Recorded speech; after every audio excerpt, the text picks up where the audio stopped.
Hey guys, welcome back to today's video. Today is Thursday, February 2nd, 2023, and today we are going to be talking about the Arizona Republican Party and their fears that they may blow it again in the 2024 presidential and Senate elections that are coming up in just under 2 years. Now, following the 2022 midterm elections, the Arizona GOP was, to be quite frank, shocked about the election results, specifically in the governor's election between Kari Lake and Katie Hobbs. Katie Hobbs now being the newly elected governor from the state of Arizona, who is also a Democrat.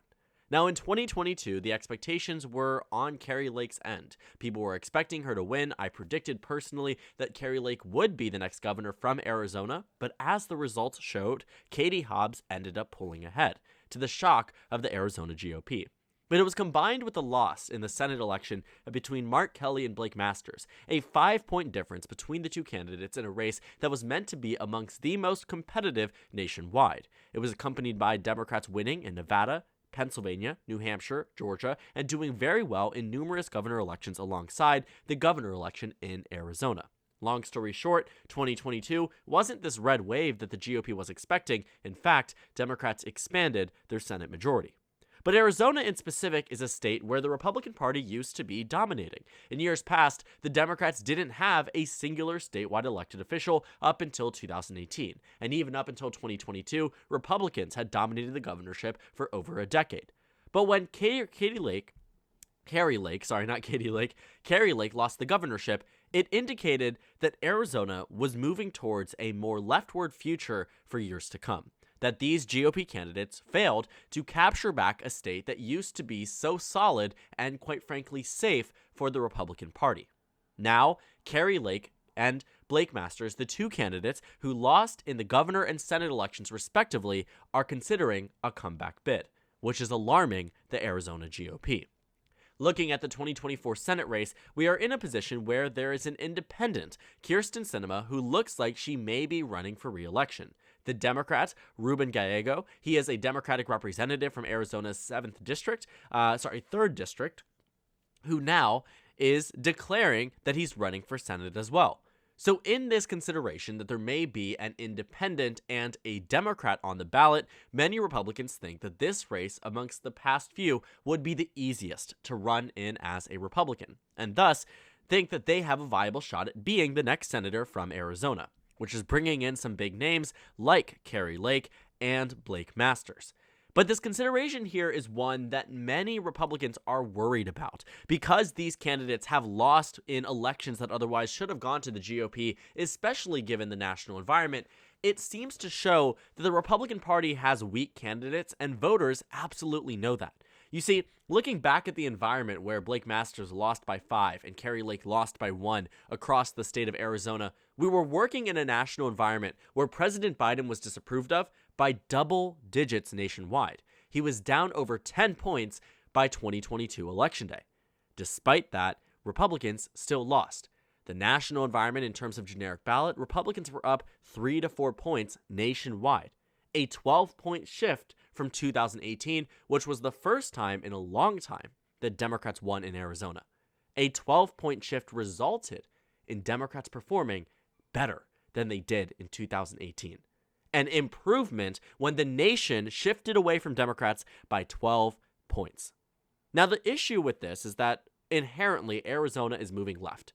Looking at the growth in the Phoenix metro area, Arizona is gaining more Democratic voters. But Republicans still absolutely have a fighting shot. You see, looking at Kari Lake's margin here, it wasn't all too impressive for Katie Hobbs. Knowing the circumstances of the race, yes, it was impressive, but on the surface level, it shows that Republicans still can come very close to victory in this state that has shunned them in the past few election cycles, meaning that in the future, with a better candidate, they can absolutely win. And the better candidate can come in the form, for example, of Karen Taylor Robson, who nearly defeated Kari Lake in the Republican primary in 2022 for governor, who was backed and polled higher than Kari Lake consistently. And knowing that this 2 to 3 point improvement may not necessarily make the difference when it came down to the Senate election where Mark Kelly won by 5, but in the governor election where the margin was less than 1 point, it would have made all the difference about the future of gubernatorial leadership in the state of Arizona. But now that Kari Lake and Blake Masters are considering a comeback bid, and Kari Lake also looking to gear herself to potentially be Donald Trump's running mate, you start to see where these repeat candidates, these Republicans who failed to win elections before, will now drag down the Republican Party in future elections, specifically in this state. The Republican Party is absolutely right in their fears that they may blow it again, because 2024, to be quite frank, may be one of the last opportunities for the Arizona GOP to reclaim their strength. They're about to lose the state legislature. They have a majority of just one in both chambers. They just lost the governorship. They just lost the Senate election. They just lost competitive House elections, and many of them actually ended up a lot closer than expected, which means in 2024, Democrats will likely make improvements in some of these House elections, meaning they may reclaim the overall majority in the state. I mean, what you are finding is that Arizona is moving further and further leftward. And the GOP needs to do something to combat that, because this is a state they used to heavily rely on.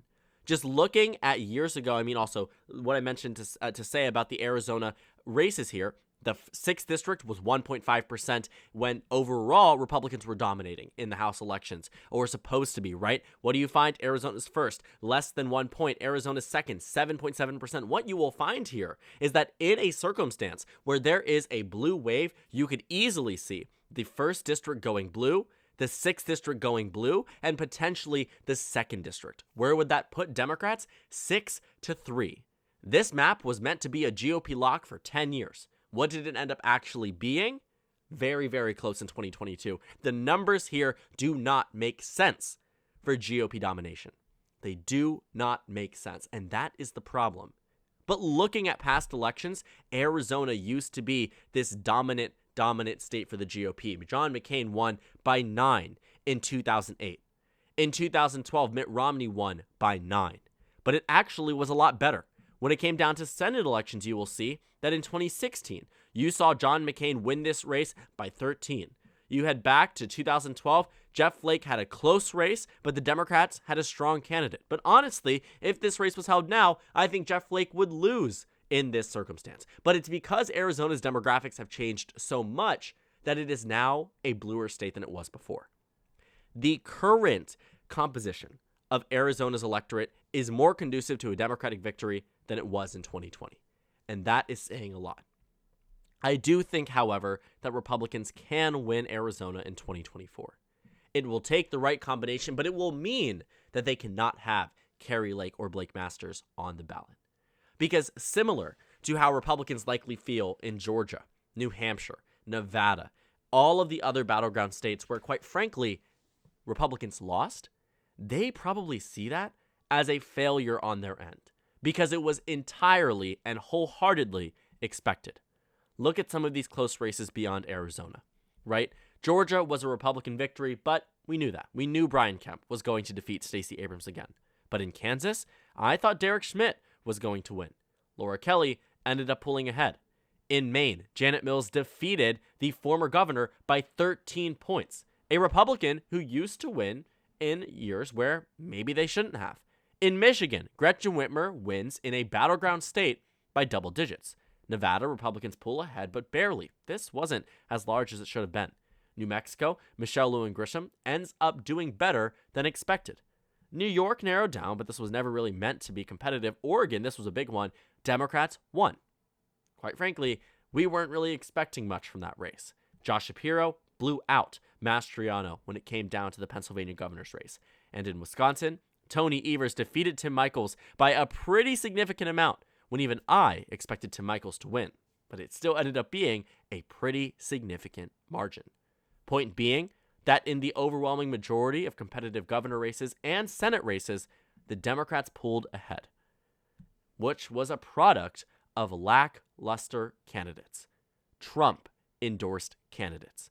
The common denominator in many of these lost races is who was the endorsee or endorser in the Republican primary, and it all circled back to one person in specific. Blake Masters was endorsed by Trump. Herschel Walker was endorsed by Trump. Dr. Oz was endorsed by Trump. These races went to Democrats despite Donald Trump promising that these were the most electable candidates. When it comes down to individual races here, Kari Lake was endorsed by Trump, right? You found here Tudor Dixon was endorsed by Trump. You find in the state of Pennsylvania, Doug Mastriano, Tim Michels in Wisconsin. There's a common denominator here. And now they have been platformed. They now have near 100% name recognition amongst their state Republican Party, and they're back again to run. But Arizona Republicans are fearful. And just looking more into the reasoning as to why they're much more fearful than they may have been previously, well, just looking, sorry about the Google Calendar notification, but looking at what they expect to see in 2024, the Republicans have an opportunity. They have an opportunity to win in the state of Arizona easily in the Senate race and potentially on the presidential level. Should there be a three-way race between Kyrsten Sinema, Ruben Gallego, and a Republican, the Republican probably will come out on top. I'm going to turn my volume off. I don't know why I didn't do that immediately. But let's say it's Kari Lake. The numbers don't look as good as they should. Knowing that about 45 to 50% of the state probably identifies as, in some way at least, a conservative and willing to vote for the GOP, when you look at these races, you are finding losses. But they come very close when Kyrsten Sinema's in the race. I think what is driving these Republicans is the possibility that it would be a three-way race. But what you also find here is that in two-way races, in head-to-head matchups, Ruben Gallego defeats Kari Lake. But when you throw Kyrsten Sinema into the mix, it doesn't work that way. But now, even now, it's tied. When honestly, Kari Lake should be dominating in a potential three-way race. Why isn't she? Voters, quite frankly, do not like her. They do not like Kari Lake. They do not like Blake Masters, and that's the reason why they lost. Everything else was on the GOP side. The only thing that wasn't were the candidates. But I think that possibility that they have a chance at victory is driving them and driving their interest in this race. Knowing that they've come off from an election cycle where both of them suffered pretty visible and public losses, ones that many people declare to be the Republican Party blowing it, right? That it was an embarrassment for the GOP. And now the Arizona GOP is frantically, rushing around trying to find replacements for these GOP candidates. And as you get closer and closer to looking at who's on the bench and who could be propped up and propositioned for 2024, you start to form a circle. You start to go back to former candidates. And then you start to find that some of the most electable, cough, cough, Doug Ducey, are refusing to even enter into the race. Why? Because Donald Trump has pressured them not to, or slandered their name enough that they do not even want to consider it. Looking at the list here of those who have publicly expressed interest are all familiar names. Karen Taylor Robson ran in 2022. Blake Masters failed in his bid in 2022, as did Kari Lake. Mark Lamb was endorsed originally by Kari Lake. She withdrew that endorsement and decided that now she's exploring her own bid for Senate of the state, but she's also still in this position where she believes she won the governor election, so she's trying to go through a legal process to win the governorship back. Obviously, not going to work. Andy Biggs, unpopular, but still a recognizable name. The rest of these representatives likely are going to stay in their cushiony seats and try to run for re-election, or at least with some of them being in competitive positions, are going to try to run for re-election, knowing that incumbency is the best tool when it comes down to winning in a congressional race. Kelly Ward ran before, lost. Doug Ducey has been completely vilified by Donald Trump. So you start to see here that on every level, almost every single member of this invisible bench that Republicans can pull from for 2024, it starts to become circular. It's all the same names that you recognize. It's all the same people. It's all the same failed, tried and tested candidates, some of which won't even make it through the primary. Others wouldn't make it through a general election. And now Republicans are worried. They're terrified that you're going to see the Democrats still pull out ahead despite there being a possibility of a three-way race.